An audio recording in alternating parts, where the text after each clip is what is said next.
కాకినాడ భోగి గణపతి పీఠంలో 108 వారాల పాటు శ్రీవారి జపయజ్ఞ పారాయణ కార్యక్రమాన్ని నిర్వహిస్తున్నట్లు పీఠం ఉపాసకులు దూసలపూడి రమణరాజు తెలిపారు.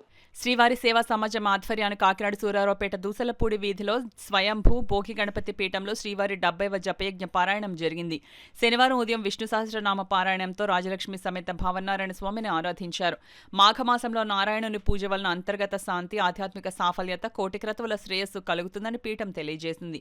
రథసప్తమి, భీష్మ ఏకాదశి, మహాశివరాత్రి మాఘమాస పర్వదినాలు కాగా భావ సంయుక్తంగా భక్తుల సత్సంకల్పాలు నెరవేర్చే పంచభావనారాయణ క్షేత్రాల్లో మహావిష్ణుని దర్శించడం మాఘఫల వైశిష్ట్యంగా పీఠం వ్యవస్థాపక ఉపాసకులు దూసలపూడి రమణరాజు పేర్కొన్నారు. మాఘమాస వ్రతం నిర్వహించిన ముత్తైదులకు తాంబూలాలు ప్రదానం చేశారు. ఈ యొక్క ఏళ్ళ నడిసని ప్రభావంతో కానీ ఉన్నటువంటి వారు ఉంటారు.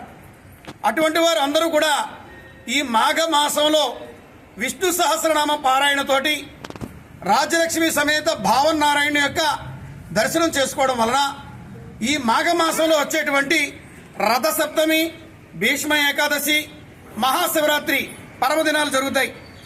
ఆ యొక్క మహాశివరాత్రి నాటికి ఈ యొక్క పాప దోషాలన్నీ కూడా హరించుకుపోయి మరి వచ్చేటువంటి కొత్త అమావాస్య నాటికి విశ్వావసు నామ సంవత్సరంలోకి ఈ యొక్క ఆటంకాలు ఏవైతే ఉన్నాయో అవన్నీ కూడా పూర్తిగా వైదొలిగేటువంటి అవకాశం కలిగేటువంటి కోటి యజ్ఞాల శ్రేయస్సు కలిగినటువంటి ఈ మాఘమాసం మరి భోగి గణపతి పీఠంలో 108 వారాల పాటు జపయజ్ఞం జరుగుతున్నటువంటి సందర్భంగా ఈ రోజున శ్రీవారి సేవా సమాజం ఆధ్వర్యంలో ఈ యొక్క 70వ శ్రీవారి జపయజ్ఞ పారాయణ కార్యక్రమం జరిగింది.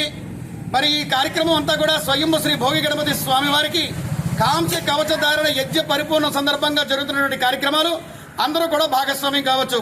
ఓం నమో భగవతే వాసుదేవాయ నమః.